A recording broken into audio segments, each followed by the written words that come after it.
Welcome to the hexdevs podcast.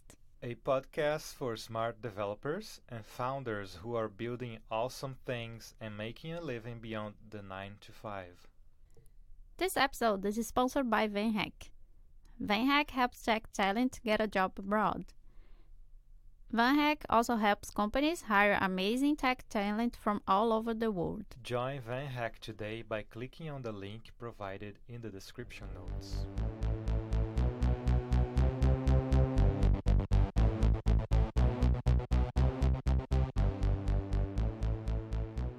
Jenny Chan, welcome to the hexdevs podcast. We are really happy to have you here.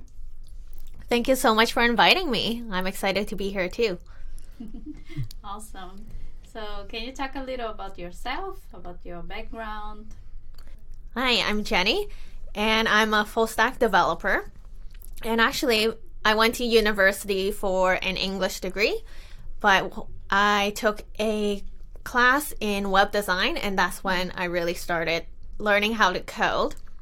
And I kept going with it through my marketing positions, just doing HTMLs and CSS. And eventually I decided to go to Lighthouse Labs. This was about 3 years ago in 2016, and transitioned my career to be a developer. I also run a community for female developers called Women in Web Dev, and it's an online community because there is like no other online community for us. Mm-hmm. Nice. Yeah, that's actually how I met Jenny. I don't remember how I end up finding the newsletter, but it's one of the most curated newsletter, so you do a really great job with that. I don't participate in the Facebook group because I don't use Facebook anymore. But I can say that your newsletter is pretty good. But then when did you decide that, okay, this is the time for me to create this community? How long were you thinking about that before you? Yeah, so the story of how I started is that I've been part of really supportive female-driven like Facebook groups before I created the community. So actually, I've been part of this group called Digital Nomad Girls because I wanted to work like in the like location independent even before I became a developer, and I knew that the way for me to achieve that was to fill my newsfeed up with people who are doing what I wanted to do. Because that's how I achieved my dream of working abroad. So I'm like, if I want to do this, I need to replicate this, this ingredient. So I've been part of that community for a long time. I went to one of their retreats, and after I was like, wait, where is this for female developers, right? Like, there must be one for us because we're online, like developers are online all the time. There's so many communities for us. And I was searching, and guess what? There were like really no communities that were active because to build a really successful community, like someone needs to be actively managing it, curating it, and cultivating it. But I think most of the ones that I found were kind of just like someone put a group up and just hoped something would happen with it. So in the end, I was like, okay, well, I guess I'm going to start one and just see what happens. And I asked my friend Jenny Lux, who founded Digital Nomad Girls, for advice. And I just followed her words of wisdom, and here we are. 2 years later with like 2,500 members in the group. Yeah. Well, that's pretty cool. Did you start the community before doing the bootcamp or after? Yeah, this was after the boot camp. I've already been a developer for, I think, a little over a year at that point. So I started it in 2017, and I was a developer in 2016. Yeah, that's cool. And so about your experience of doing a boot camp, how was it for you? And do you have any advice for people that are thinking about doing a boot camp? Yeah, so I decided to go to the boot camp because I was actually looking for marketing jobs in Vancouver, except everyone wants you to know everything but not really pay you a lot for it.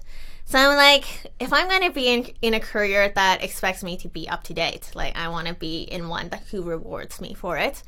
And I've already been coding at that point for like 4 years, even if it's just HTML and CSS. And I knew that I really enjoyed it. So when I kind of was looking for a job and then someone gave me a really low ball offer, or that I felt was a low ball offer, I was like, I am so done with this. I'm going to go to a boot camp and just like do that. And,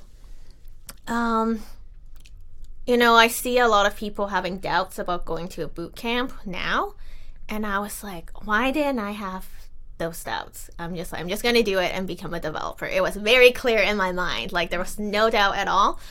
And I think it's because, like in Lighthouse Labs, they do publish the fact that most students get jobs within 3 months, and it's like something like 93%.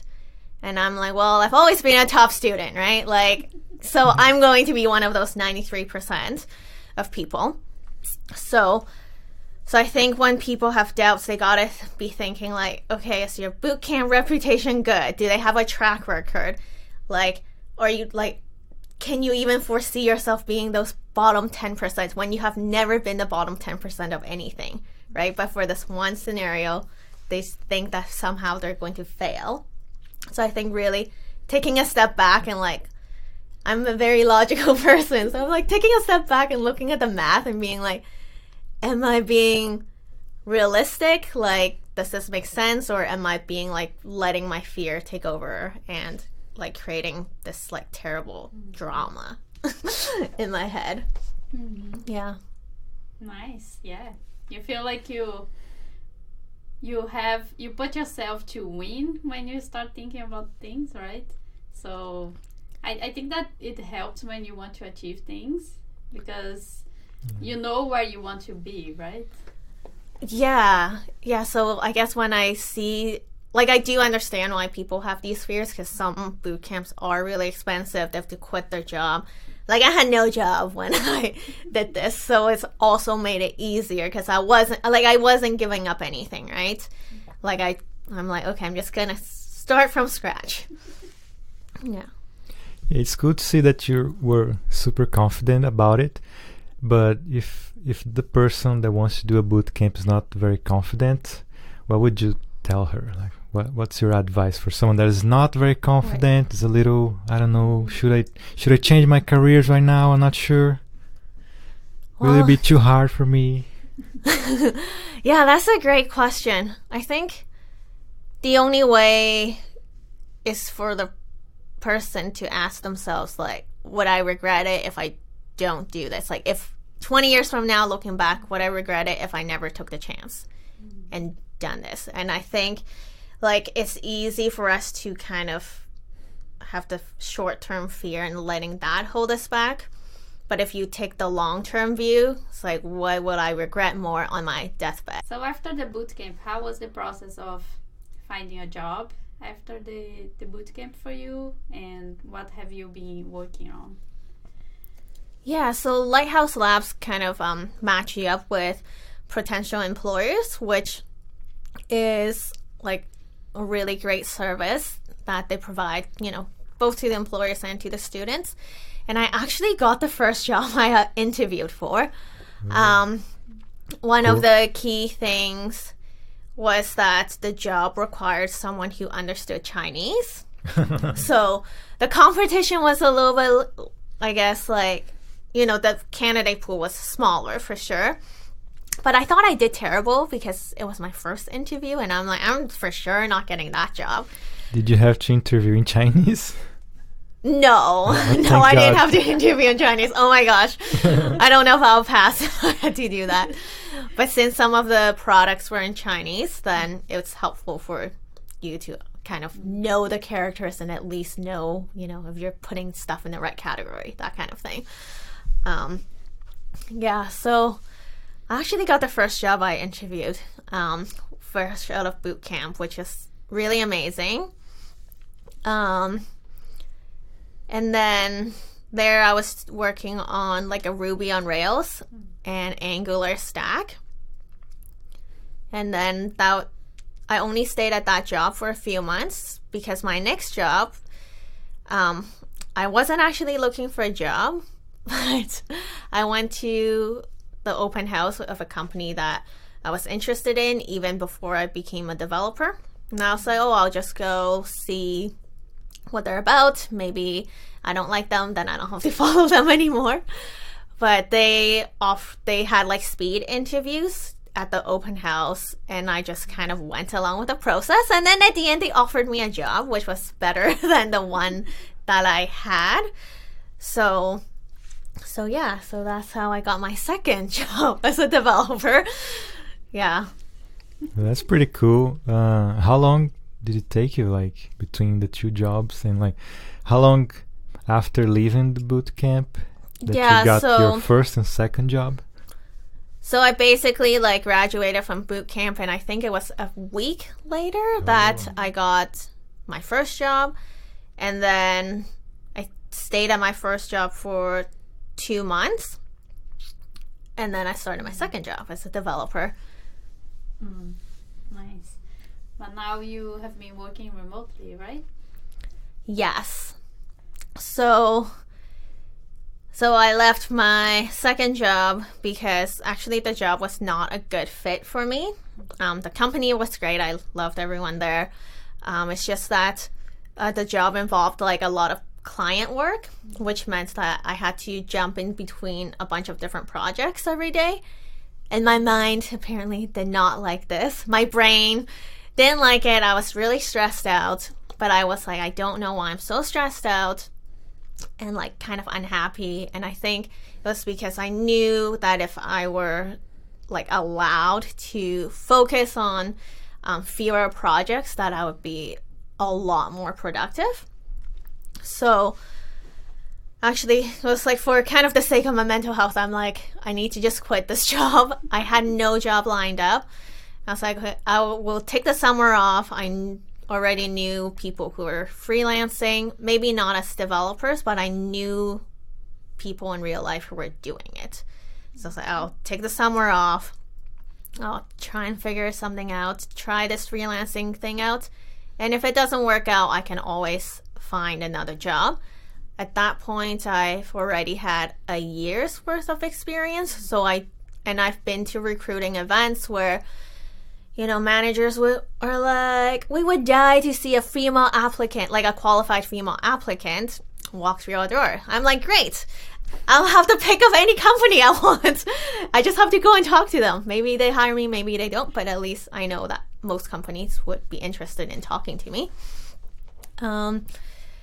And the funny thing about starting my first freelancing job was I was not actually really looking for a freelancing job, but I'm part of a lot of Facebook groups. So one day, scrolling through Facebook, and someone posted that they wanted a developer who knew WordPress and PHP.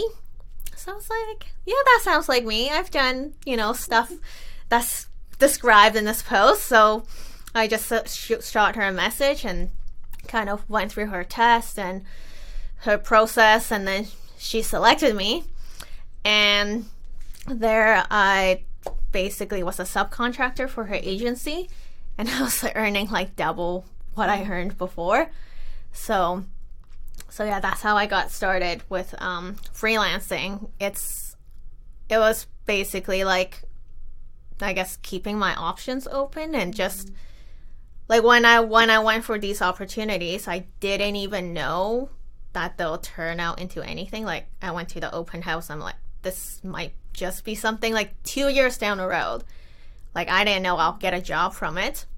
So I think, for the listeners, like you have to kind of put yourself out there, just be open to the opportunities, like I kind of really had no attachment to how these things would pan out. And I think that helps, because if you're desperate and you have that like energy, like people can sense it and they're not attracted to that, right? But because I was like, I didn't give a crap of like the outcome, then I was like, I still cared about doing a good job and like being my best, and I worked really hard on my tests and everything, but at the end of the day, if I didn't get it, I wouldn't be devastated.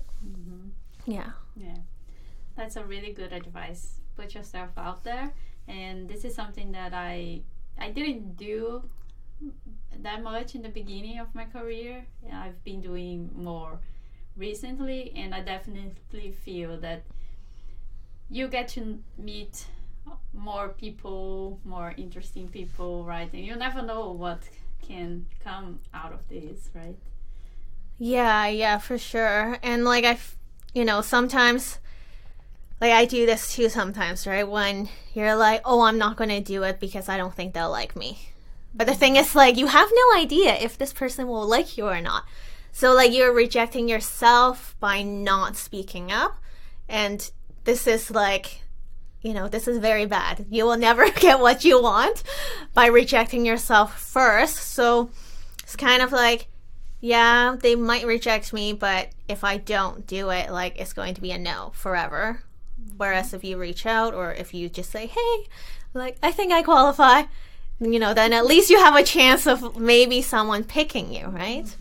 Yes. That is really true. And is that something that come up a lot in the Facebook group or not? Well, there's a lot of imposter syndrome. I'll say the female population, but yeah, I do see like imposter syndrome is one of the biggest challenges for the group. So yeah, I'm sure that women are doing this a lot to themselves, where they won't even put themselves out there, because I think rejection feels a lot like people are saying something about us as a person, whereas like that's probably not true at all. It's like if you don't get hired, it might be because of the business needs, right? They can only hire one person, but there's like 5 really good people. So it's not really about you as a person. Sometimes it's about timing, or like if your skills are not up to par, it doesn't mean that they didn't like you. It's like they like you, but you just need to improve a little bit. It's like, it's fixable. Yeah. And the more you do, the more you put yourself out there, the more you practice your social skills, or more your interview skills, and hopefully you get some really good feedback, right? Yeah, for sure. It's like if you don't put yourself out there, then you never know what you need to improve either, right? You're just making stuff up in your head. Yeah, that's true. So how has it been your digital nomad life? Not very nomadic. Okay, so I have traveled like a fair bit, like compared to most of the population. I have traveled a fair bit, but compared to my digital nomad friends, I'm like a homebody. So I have spent like a few months in Thailand, and then like visiting my family in Hong Kong when I first started out. And then after that I was like here for like 6 months. And then I went to Toronto, checked out the big city of Canada last summer. So summer 2018, I was there for the summer. Spent a month in Colombia in October last year. And then this year, let's see, 2019. Where did I go in 2019?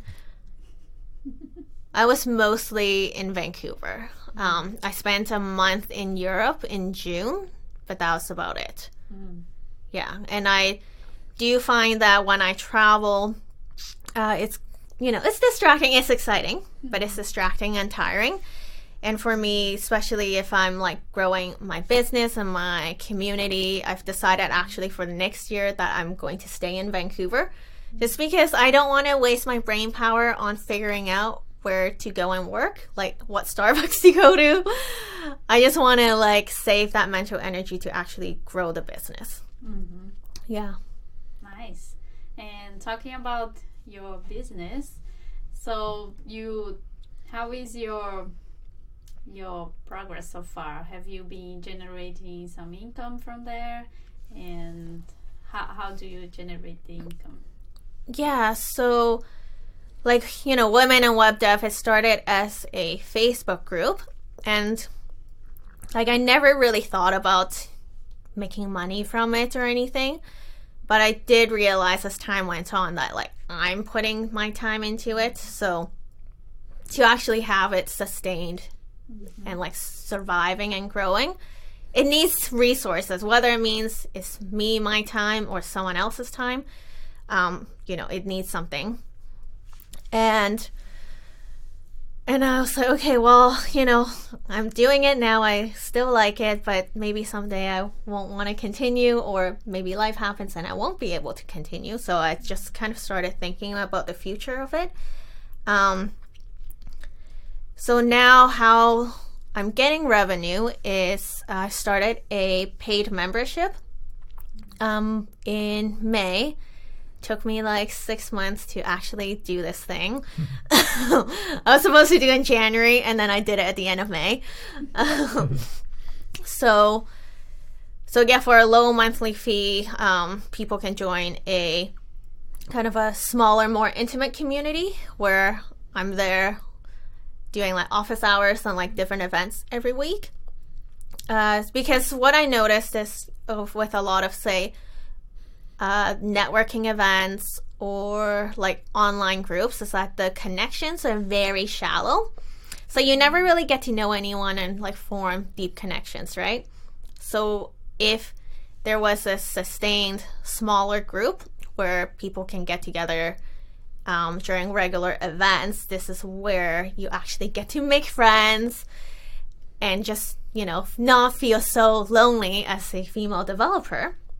Because like I tell my group, I'm like, I don't know where to find female developers sometimes in real life. It's like finding a unicorn sometimes. That's what it feels like to me. So actually that's why, I started the Facebook group. And I'm also starting to accept sponsors since I do have an engaged community and then along with the newsletter. And another way is I've put like a job board on the website. So we'll see what happens. No one has posted a job yet, but I also have not been promoting it. Mm-hmm. So in November, I'm actually going to dedicate full time to the business, because I'm like, okay, for this to grow, I actually need to have time to build the relationships and reach out to people and do all that fun stuff. Yeah. Nice. So do you see in the future that, or is it something that you want, let's say, to be able to live full time from your community, or how do you see the future for the community? Yeah, well, definitely the goal is to be able to generate, at least the equivalent of a developer salary from the business, because otherwise, like, I should just be a developer and make my money. But like at the same time, like I do want to give value to the community and like, grow the impact there. The thing is, like, nothing else like it exists out there. Like, I started my Facebook group 2 years ago because nothing existed out there. And then 2 years later, I'm looking around, I'm like, I'm still the only one in this space. Like, what is happening? So like, I want to take advantage of it and kind of maybe do something different. There's a lot of courses on technical knowledge, but as I figured out, it's not really the tech knowledge that's holding women back in their careers is a lot about mindset. Like, I come from a marketing background, I have the technical knowledge, and now being an entrepreneur means that I have to work a lot on these mindset issues myself. So if I can take all of these kind of learnings to the business, like that could really help female developers in the career. So now all I gotta do is figure out how to do all of this and bring it to life. Yeah, that is a really good point. I think that it is really a problem, something that I'm really familiar with, unfortunately. So, yeah. Yeah, like a lot of, like, I mean, what I see in the industry is that a lot of people want, I guess, the companies to change, and they're trying to bring about change that way, which I agree needs to happen. But for me, I'm always like, I don't know how to get other people to change. Like, I only know how to change myself, and I see that, like, it would be helpful for women to get those skills where they can be more resilient, like showing up more confidently in their day-to-day lives. So I think that's where I want to focus on, is like, how do I help women, like, just be better equipped to deal with the sexism and like the negative things that they might see day to day in their careers. And if they don't like their job, like, how can I support them and encourage them to find a different company, right? Because I think, yes, change is coming, but change can also be very slow in coming too. And like, what are you going to do in the meantime? Like, have just all these women leave the industry because they don't know how to deal with it, right? What are the things that people in your community struggle with? Like, what are the main problems they face? Yeah, so the biggest challenge for like female developers is imposter syndrome. They're like, they don't know if they can do it. They don't know if anyone will hire them. They don't know when they'll be good enough. All this kind of things. And yeah, and I guess just the nature of being in a male-dominated industry, a lot of women are intimidated by that. I guess what I have to say is like their experience as female developers isn't as different as they might imagine as just being a woman in general, because most women do feel imposter syndrome. And yes, there's like some crappy things that happen in the industry, and I'm not trying to minimize that, but I do know that like these issues happen across the board. It's just ingrained in society. So I think a lot of women, they're like, oh, if I come into tech, become a developer, I'm going to experience all these things. But I'm like, I'm sorry, but you're going to experience these things in other industry.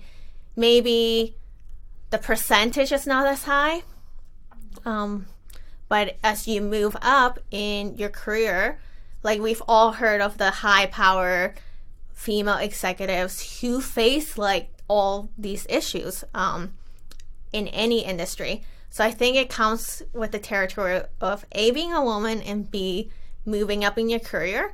So I think if women are kind of afraid of facing these issues, it's kind of like you have to learn to face them at some point in your career if you want to kind of move up and do that. So it's like you can't really escape it. Unfortunately, it's just part of, you know, culture right now. And it's like, are you going to face it doing something that you love and not letting these external circumstances chase you away? Or are you going to try and find something greener pastures, only to be like, oh, like this was not better? Right? It's just kind of a different shade of like the same problem. Yeah, and it's also, I think it's important to become an example for other women. Yeah. So if you're talented, you're smart, you know how to code, you like building stuff, it's important to try to like fight with these problems and become better, and then like get a better job, make more money, and so you can be an example for others, right? Yeah, and like there are, you know, companies out there who treat women right. So, you know, you don't have to leave the industry entirely. Maybe you just find another job, or, you know, you become a freelancer.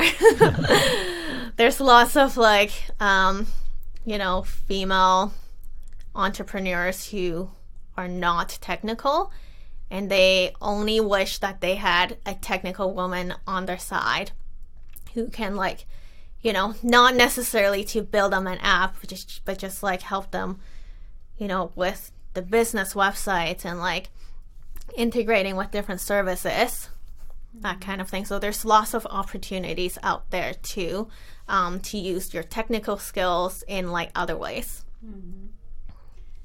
Do you have any testimonials from anyone in the group that said like, oh, this group helped me so much, like I got a job, or I'm going to more interviews or something?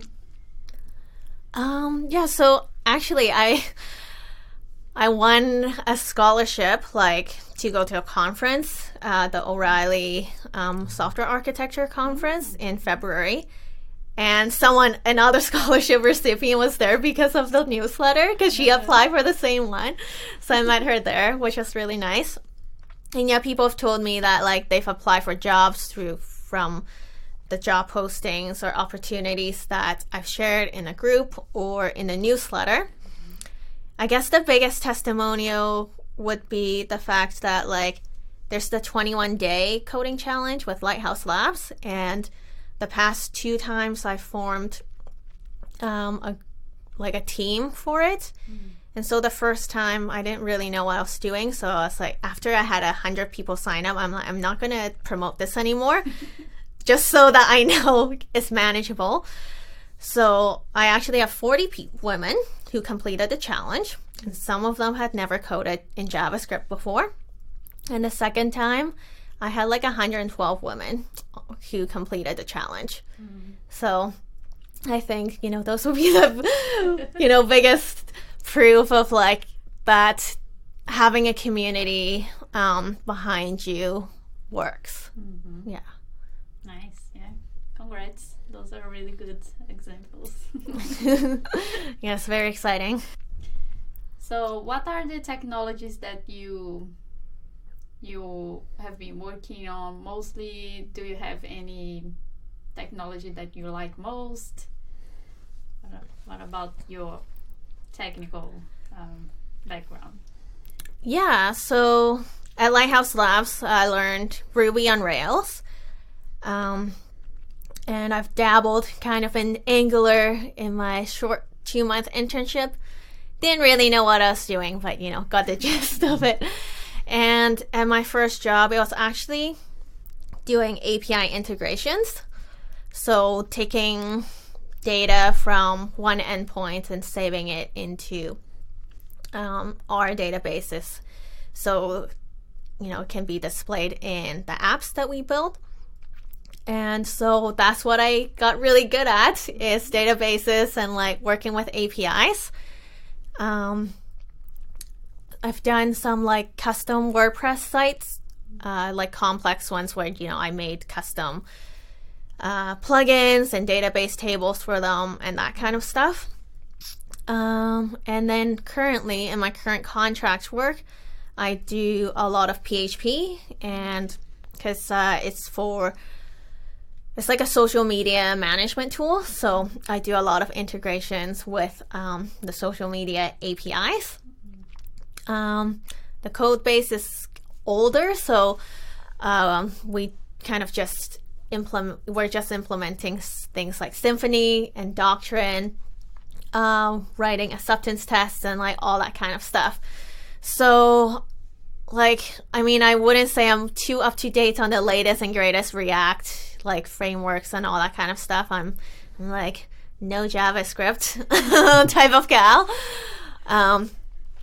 But yeah, I'm very good at like vanilla PHP, and diving through complex, convoluted code bases.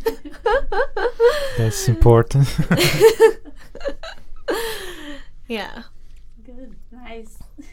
And yeah, like I didn't know how much I would love testing, but this is, I'm always like, can I write a test for this? Can I write a test for that? So like this is what I'm known for in my company. It's like I love writing them. Right. Yeah. So when you were just starting out your career, you started doing the freelance thing and working remotely. Do you think it's harder for people that are starting their career to get a remote job, or is it the same? How do you feel about that? That's a really great question. So yeah, like when companies post remote positions, like they do want to hire someone who already knows what they're doing. This is one of the perks of hiring remotely, is that your pool is bigger. That's for sure. And yeah, like I've read before that remote companies hire for impact, not potential. That being said, I do know like I have a friend who actually helps women to get remote jobs, even if they might not have the right experience, or they come up from a different background, but they have transferable skills. So it's definitely possible to find a remote job when you're more junior in your career. I think what's important is that like you have to be confident and you have to know how to look for remote jobs, and it's not the same as looking for an in-office job. So for remote jobs, it's very highly recommended that you send in a video cover letter, because companies do want to kind of get a sense of your personality, and like before they like interview you, and it actually makes your application stand out. You have to emphasize on your communication skills, and like how you are kind of self-motivated, because you can't sit in your pajamas, eat ice cream, and watch Netflix and code. Like that's not that's not how it works. So yeah, I think the more that you can show your own initiative, whether it's building a side project, or maybe you have like some side gigs, like anything that shows that you can work asynchronously on a project. You don't need to show up to the office in order to get your work done. That's going to be really helpful. Do you solve jumping a little bit the conversation, but especially working remotely, how do you solve a big problem? Like you have a task to do, and then you're like, oh, I have no idea how to do that one. How do you go from there to start building a plan or something? Okay, yeah. So at my contract, so it's actually like a company. It's just that everyone works remotely. So there is a CTO who oversees all the technical aspects. So when I don't know what to do, then I can ask him for advice. And I do that quite frequently, because we're trying to implement best practices, but sometimes we can't due to limitations of our code base. So a lot of times I need to consult him on, okay, do I do it the old way or the new way? I know the best practice way, but I know also maybe we can't do it. So yeah, there's a lot of I think that's actually one of the most challenging parts of my job right now. It's negotiating that aspect. It's how modern can I make it? Good. And do you think, from your experience with helping other women in web development, do you think that women ask less questions? Or, yeah, do you think that women ask less for help? Or they feel more, oh, I don't want to ask because I don't want anyone to know that I don't know that. What do you think? Yeah, so I think, that that is a huge problem. Yeah, so I'm asking those questions because I feel them myself. Oh. Yeah, no, I totally get it. So yeah, I think that's one of the reasons why I started the group is because then women can feel safe asking these questions, whether it's about their career or like more technical questions. It's like if they ask in a public forum, they might feel really stupid, but they can come to the group and know that's a private, safe space and ask these questions and know that there's no judgment there. It's just like everyone's just supportive and, trying to help you out. You don't have to deal with like, oh, you don't know that type of like responses. Yeah. So, I mean, I do see women totally, being scared of asking, some questions for sure. Yeah. How do we change that? Can you solve the problem of internet trolls? It's hard. Yeah. So I think it's just sometimes, the nature of speaking publicly online too. So that's why I think like private communities are getting more and more popular. There's like a bunch of Slack groups. Facebook is really doubling down on groups and that kind of stuff. Yeah.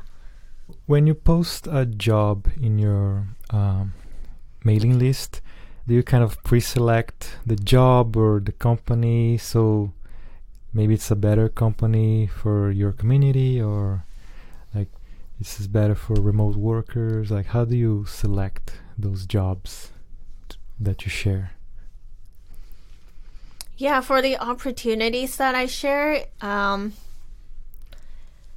there's like a lot of just opportunities geared towards minorities or women in tech. It's just like people don't know about them, right? So that's why I kind of gathered it in a newsletter. In terms of jobs, like I do check out the company's like page and just see, what they're like. If it's something very overtly like, we need a ninja or something, then, I won't post that. But there's not too much of a selection criteria, I would say. Like, obviously, I know a lot of the prominent, like, remote companies who are very, like, who are doing great in terms of their workplace culture, like Automatic and Shopify and that kind of stuff. Like, I do tend to pick opportunities for like more junior jobs because there are more junior women in my group, like apprenticeship programs, and more remote jobs because I have a global community. So those are usually the ones that I pick. But if it's like an internship that's, on site, I'm not going to not post it because, if companies are making an effort towards like growing the next generation of developers, I also want to promote them. How do you see yourself in the future working with web development? Yeah, so next month I'm going to be changing gears a little bit and doing entrepreneurship.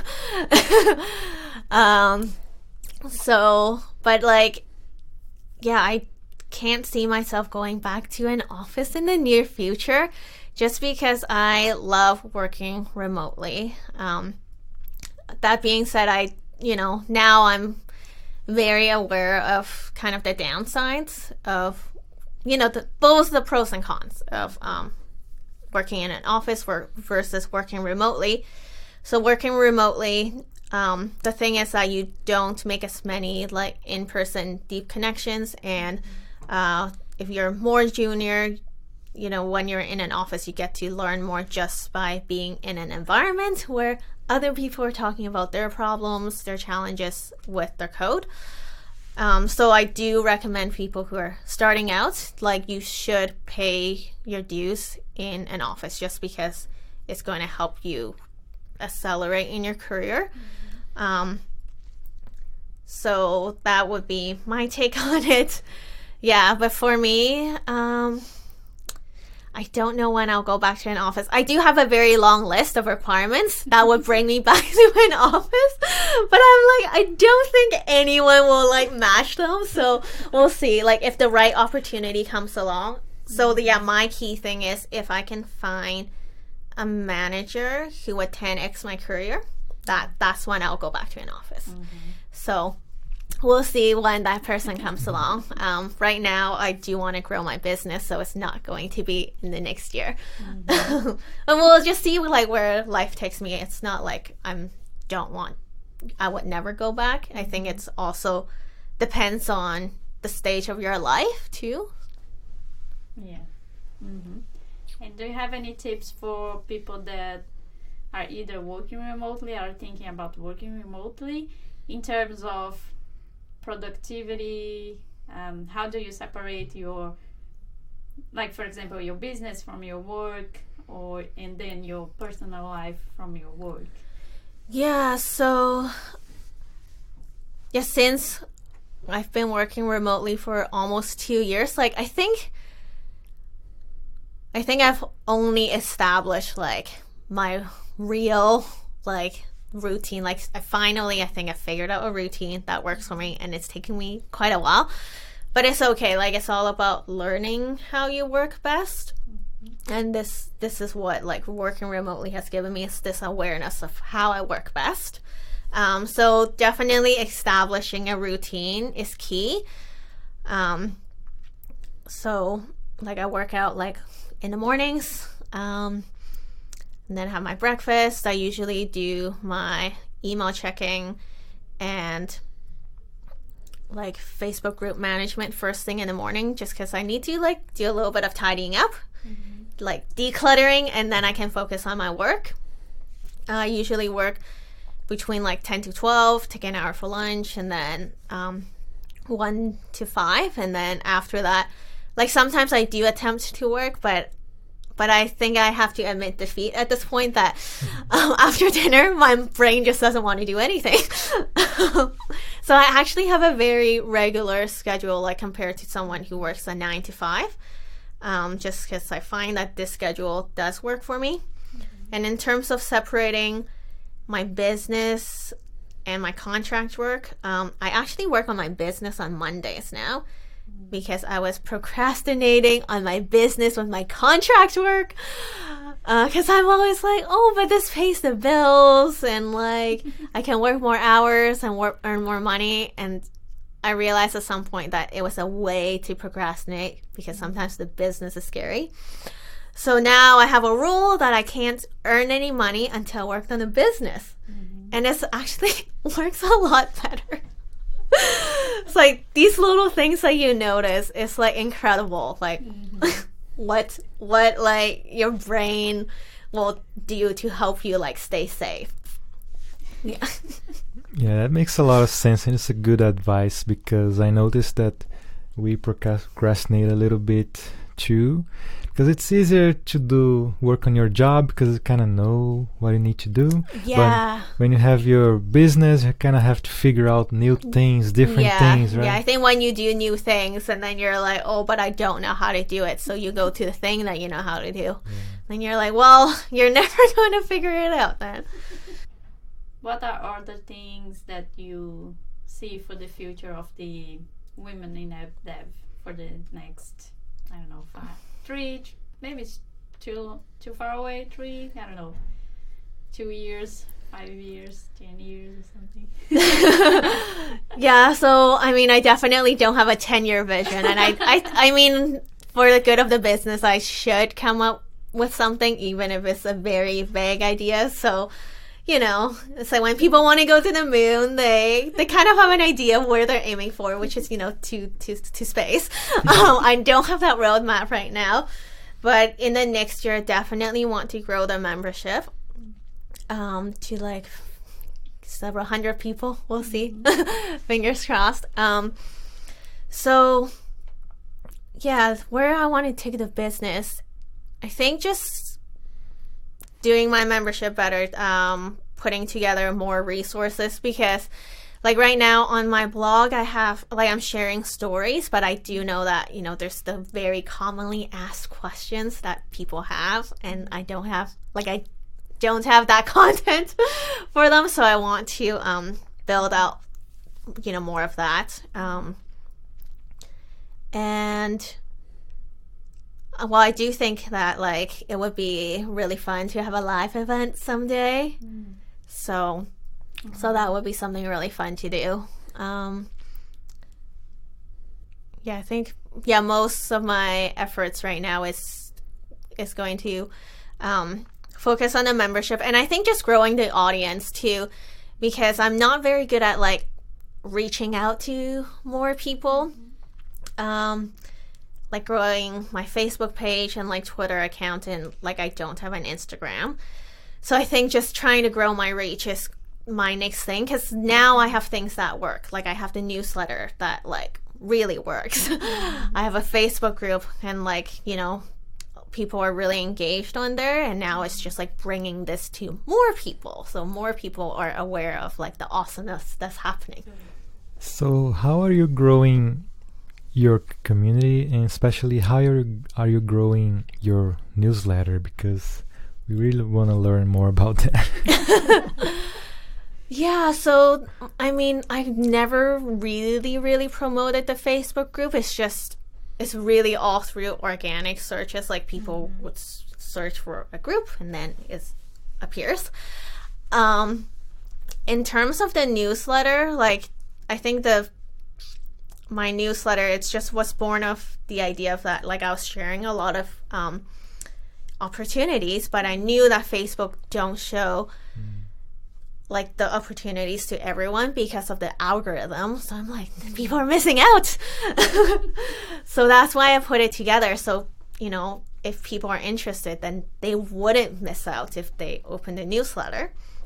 And I think just providing a lot of value in the newsletter, like I look back to my first issue, and it's like every bit as good as the latest issue.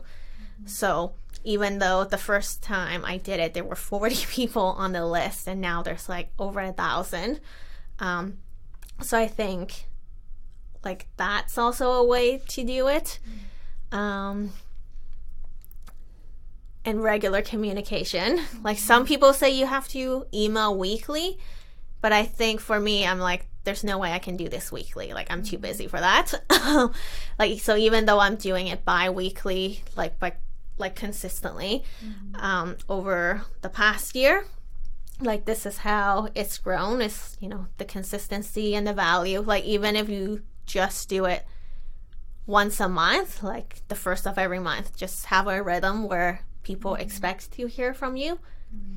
I guess with a podcast, you guys are communicating regularly with your audience, so you could just I don't know, send an email when a podcast comes out, and tell people that way. Yeah, we've been doing that, but we are not also really good promoters of the podcast. But yeah, we're slowly getting there. But right now we wanted to get more audience to to send more the updates from the podcast and everything. Yeah, it's just about, I guess, showing up consistently, like on whatever platform you want to grow. That's totally the only way to do it. We've been trying to be more active on Twitter, right? And LinkedIn helps a lot. Oh yeah, nice. It's been good, but we have to be more social. It's like being social and being more connected for sure. But one thing that was helpful to us was because we're members of the Indie Hackers group in Vancouver. I don't know if you're familiar. I haven't heard of them, no. So Indie Hackers is a website and a community for people that are building their own business, so bootstrapped business or like solo founders, stuff like that. And they are really helpful. And we have meetups every month, and they've been helping us so much. So you should check that out. It's pretty cool. Yeah. Nice. I can send a link to you. Yeah, no, that would be great. Yeah. So getting back to the job posts, this is something that I was talking with Stephanie before. Like sometimes I look at a job position and it looks really cool. Like I see the position, say, okay, this is cool. I would like to work there. But then it's hard to know if the company is great or if the position is really what they're saying, you know. So it's really hard to know if the company is a nice company just by looking at their website. So do you have any ideas? Like, is it really hard to tell just by looking at their website, in my opinion? So yeah, no, I totally hear you. Like I recently, like this year, just hired, a virtual assistant to help me. And what I realized is that when you're writing a job posting, you really have no idea of the person that you want to hire unless there's already someone like that on the team. So you're kind of like making something up, like you have a nebulous idea of this person, and it's not until they show up that, you're like, oh yeah, you're the one that I want, kind of a thing.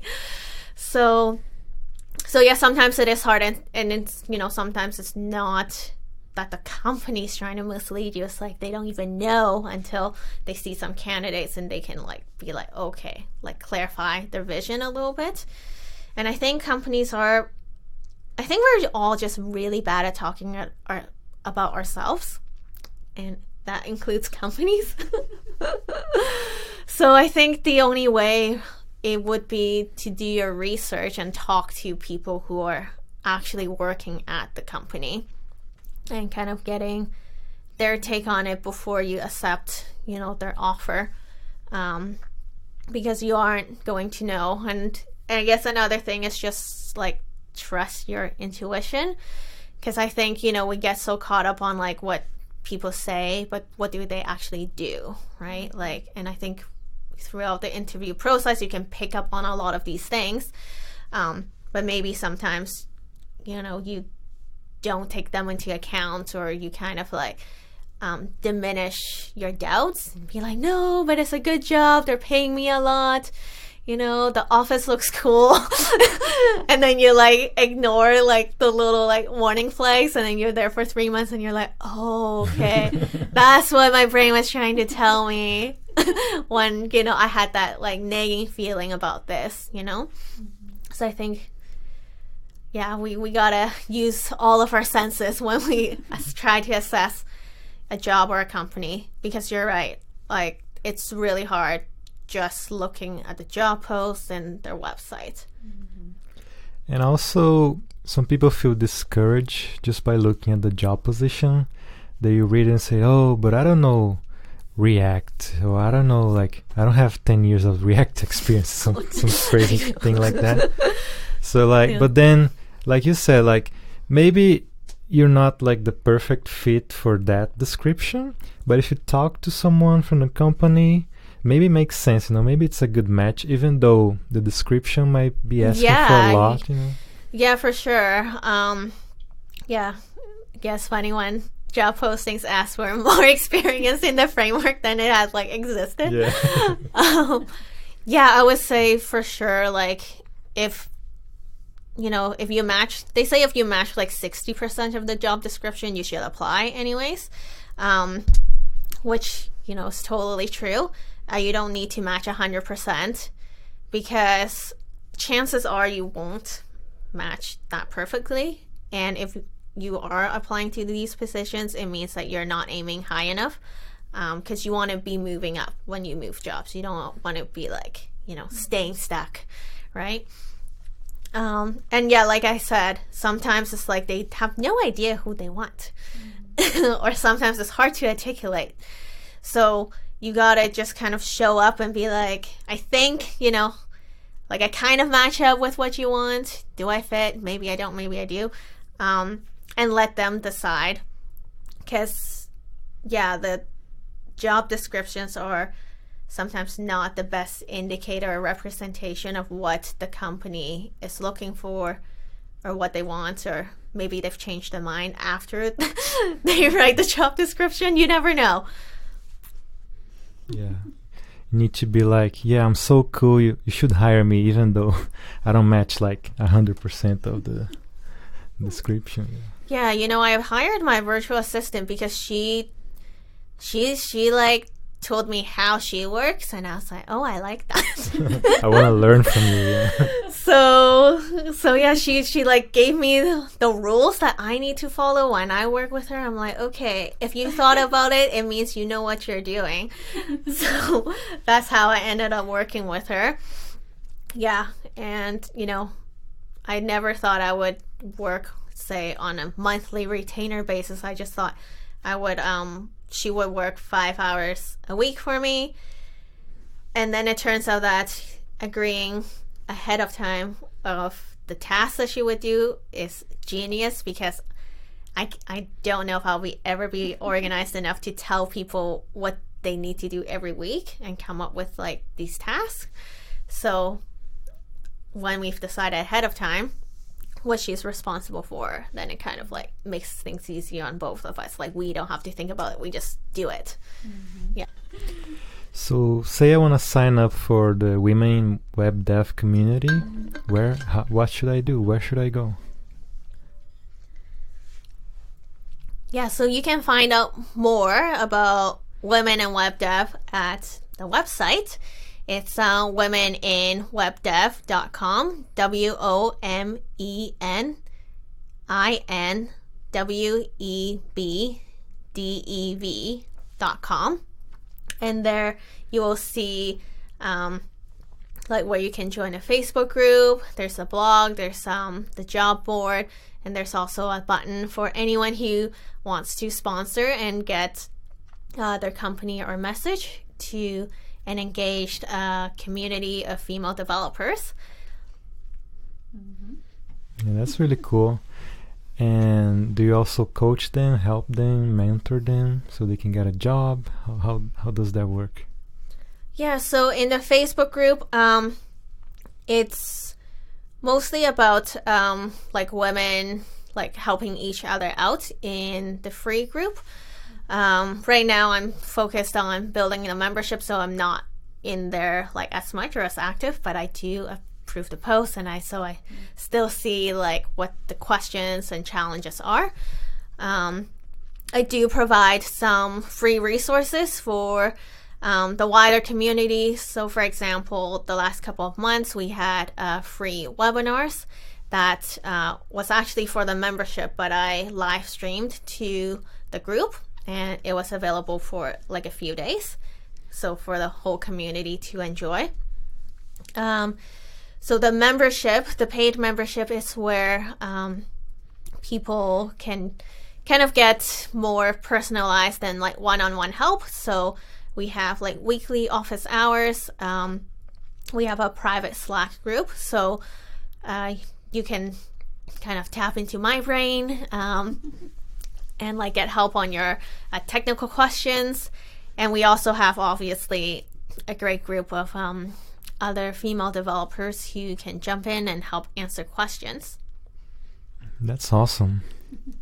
Yeah, that was a really interesting conversation. I learned a lot from this, and I hope our listeners did as well. So thank you so much for joining us today. Yes. Yeah, thank you for the invitation. It was a lot of fun. Yeah, thank you so much for coming. It was really good to have you here, and we learned some new tips. So it was really cool. Oh, I'm so glad. Thanks for listening to this episode. We hope you enjoy it. If you want to support us, you can go to our website at hexdevs.com, and you can subscribe to our mailing list and get updates. Or if you want to sponsor us, we are looking for sponsors. You can send us a message at team@hexdevs.com.